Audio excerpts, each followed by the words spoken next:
Oui, je sais, le jour du grenier en a déjà parlé.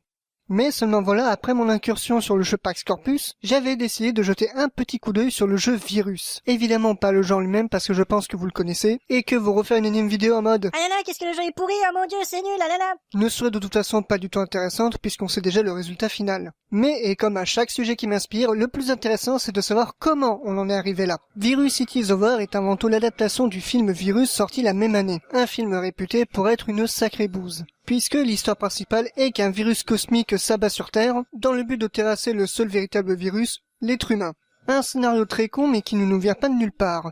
À la base, Virus est un comics de Dark Horse sorti en 1992. Plus précisément, c'est un one-shot sorti en 4 parties. L'histoire a été écrite par un certain Chuck Farrer et dessinée par Howard Cobb. L'histoire est assez simple. Un navire de sauvetage part à la rescousse d'un bateau de la marine chinoise, car ces derniers se seraient fait attaquer par une forme de vie inconnue. Mais arrivé à bord, ils se rendent compte que la créature est toujours présente. Mais pire encore, ils finissent par se rendre compte que la créature utiliserait toutes les technologies présentes dans le bateau pour créer des hybrides monstrueux et accessoirement tourner un clip du groupe Udo. Pour la faire rapidement, la BD n'a rien de véritablement notable. C'est même au final assez classique. En revanche, ce qui est beaucoup plus intéressant, c'est qu'à la base, Chuck Farrer avait écrit le scénario de Virus au début des années 90 dans l'espoir qu'il soit adapté au cinéma. Mais comme les effets spéciaux n'avaient pas encore suffisamment évolué, quoique je vois pas en quoi c'est compliqué de mettre des tuyaux partout, enfin bref, il essaie de transposer son scénario en bande dessinée avant de retenter sa chance en 1999. La raison pourquoi est-ce que Chuck Farrer s'est tourné vers le cinéma, c'est parce qu'il est principalement un scénariste. Ce dernier ayant contribué à beaucoup de scénarios de films, comme le 4e Inspecteur Harry, Darkman, Le Chacal, mais il est beaucoup plus connu pour Virus. Et maintenant, c'est du film que nous allons parler. Si pour la BD j'étais assez rapide dans mon explication, pour le film ça va être tout le contraire. Virus est un film sorti en 1999 dirigé par John Bruno. L'histoire reprend la bande dessinée à l'identique, à la différence que l'on a un nouvel équipage, et que le bateau de la marine chinoise a été remplacé par un bateau de la marine russe. Dans son ensemble, le film peut être classé comme un énième Alien ou The Thing. Dans cette approche, le film en lui-même est assez générique, voire même trop générique. Additionnez à cela des soucis de scénario, de rythme et de montage. Principalement parce que son réalisateur, John Bruno, n'est pas un réalisateur né, mais un animateur d'effets spéciaux. C'est à lui que l'on doit plusieurs effets spéciaux des films de James Cameron, à savoir Terminator 2, True Lies, Titanic, Avatar ou The Abyss. Virus est donc le seul et unique film qu'il aura réalisé de sa carrière. Il est donc logique que le seul aspect positif du film étant les effets spéciaux qui, à mon sens, ont plutôt bien vieilli.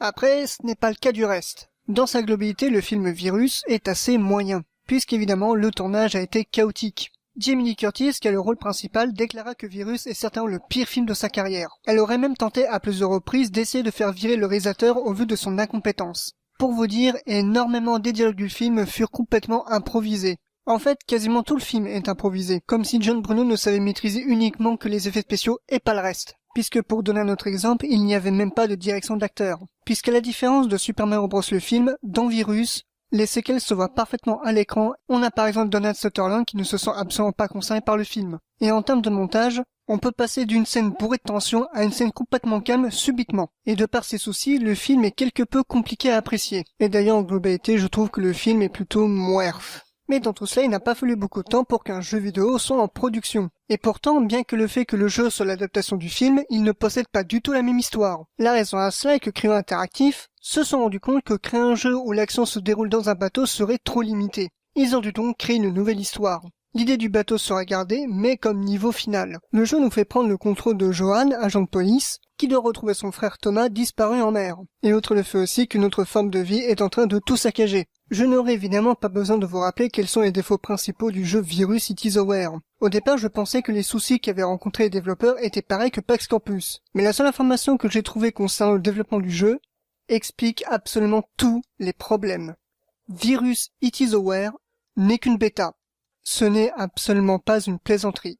En fait, à l'époque, Cryo avait fait une présentation de la version bêta de Virus. Sans surprise, la bêta a été très mal reçue et beaucoup de critiques espéraient que la version finale serait largement mieux. Sauf que, il n'y aura jamais de version finale. Ma théorie est que tel un Superman 64, les délais étaient beaucoup trop serrés. Et en plus, personne n'avait aimé le film. C'est pour cela que lorsqu'on a tous vu le jeu Virus tourner dans la vidéo du jour du grenier, on sentait que le jeu avait cette sensation de ne pas être fini. Eh bien c'est le cas, le jeu n'est pas fini. En témoignent les nombreux bugs. Malheureusement, 3 ans après la sortie de Virus, Cryo met la clé sous la porte. Il s'était refait une petite santé avec les jeux point and click, mais cela n'a pas suffi. Je pensais à la base que parler de Virus serait à peu près dans les mêmes circonstances que Pax Campus.